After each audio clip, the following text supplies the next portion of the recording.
Hi. Hi, how are you? I'm good. How are you? I needed I'm that book when I was a kid. right. I just can't stop flipping through it because then like there'll be a new page that I'm like, oh, maybe there is a better way to, pack for a trip. Like maybe I should take her advice. I don't know. But Yeah. also, yeah, I mean, your guests don't know my book yet and don't necessarily know that I'm trans. But one of the things about being trans is that when you grow up as a boy, it's much more unlikely for you to get taught how to do housework and chores, et cetera, et cetera. And it really does not equip you for the world when people are, like when people around you are doing all of these things for you that you eventually have to do yourself. And I'm very fortunate to have a husband who was taught to do housework as a kid. I mean, it's like an incredible blessing. I feel the same way. I also have a husband who helps me with the housework a lot, and I should call his mother after this and say thank you because I, she I, did a I great do job. that. I do that almost every day. You do? Oh gosh, I'm not as good as you. I should start doing that. Oh my gosh. Well, yeah, God bless them. I hope I can raise my boys to be, and my girls, because frankly, well, I shouldn't talk, I can't talk badly about my kids on the show. Anyway, but yes, it's great for every human, no matter what, to learn all these skills at a young age. So, yes, amen to that. So, could you just hold up your book and I'd love to just hear more about it and have you tell people what it's Yes. about. Yes. So this is Fairest. It came out on Tuesday from Viking. Yay, congratulations. It's a memoir about my experiences growing up as a Filipino albino kid in a rural hamlet in the Philippines, and then coming to America at 15, ending up going to Harvard. Oh, I also forgot I was a child star in the Philippines. That was like a little signpost You were people a child, I couldn't hear, you were a child star in the Philippines, is that what you said? Yes. And then ending up at Harvard and then ultimately deciding to transition and yeah, and have lived my life as a woman for almost 20 years now. So, getting close to half my life. So yeah, so it's a memoir that crosses a lot of borders and deals with a lot of intersections. And it's really about the different relationships that I have had in my life to myself. And I think that's something that a lot of people also experience, right? And just sort of like, and also figuring out the things that you have to sacrifice in order to become the person that you want to become, right? Wow. I feel like if that were my life, I wouldn't know where to begin and how to structure a memoir. Do you know, like you have so many things. Like we all have a lot of things and experience and formative moments and changes and experiences that are so relevant to us. But how did you go about repackaging your entire life as a book? I think the thing that happened was they felt more like notes and vignettes until I came up with the title. Because Fairest simultaneously is about race, is about, whiteness and also feminine beauty, right? And then there's a sort of third part of the triangle, which is about fairness and about justice and about how to live in a world that is in which you're fair to others and also fair to yourself.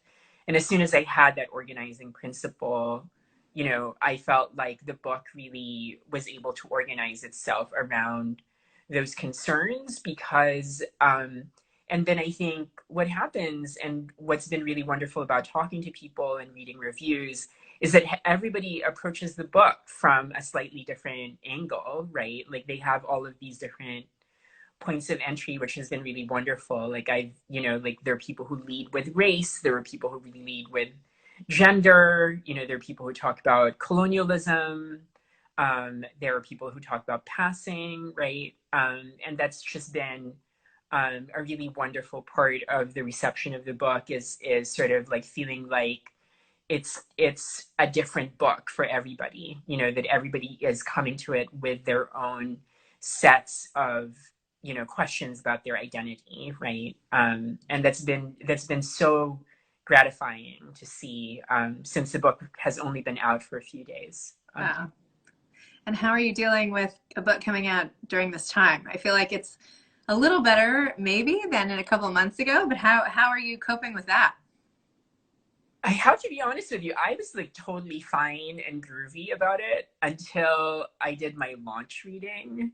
And then I was just like, oh, I didn't get to talk to anybody afterward. Like I Oh, forgot that that was something that I was looking forward to, was being able to, because yeah, I was being able to, to talk to people, and interact with them, because it was a webinar. So, so I was only talking to my friend Alok, which was wonderful, but then you don't actually get to interact with people afterwards. But I think overall, I mean, I grew up in the Philippines, where there are several typhoons every year.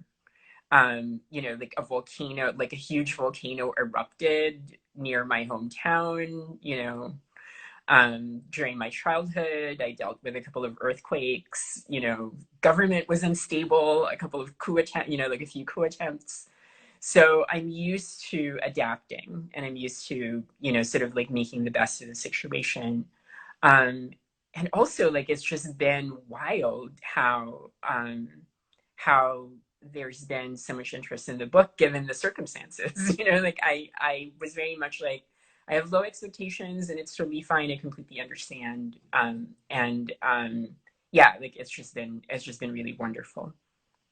yeah, that's so interesting what you say about what it does for you to talk to the readers, because I think there's focus on what it does for the readers to talk to the author, right? Like what a thrill that can be to read the book and talk to the author in person and whatever. But it's like a cycle. It's like a two-way street. Oh, Like absolutely. Absolutely. I love, I mean, I feel like as much as I love press reviews, some of the reader reviews and comments on Instagram and on Goodreads have just been, like so wonderful, because they come from a place of like more intimacy, like the person is talking about their own experience with the book, rather than thinking about it, um, for an audience. And, like one of the things that, this, Hunter, whose Instagram is a shelf by shelf, said that really resonated with me, is that if he felt like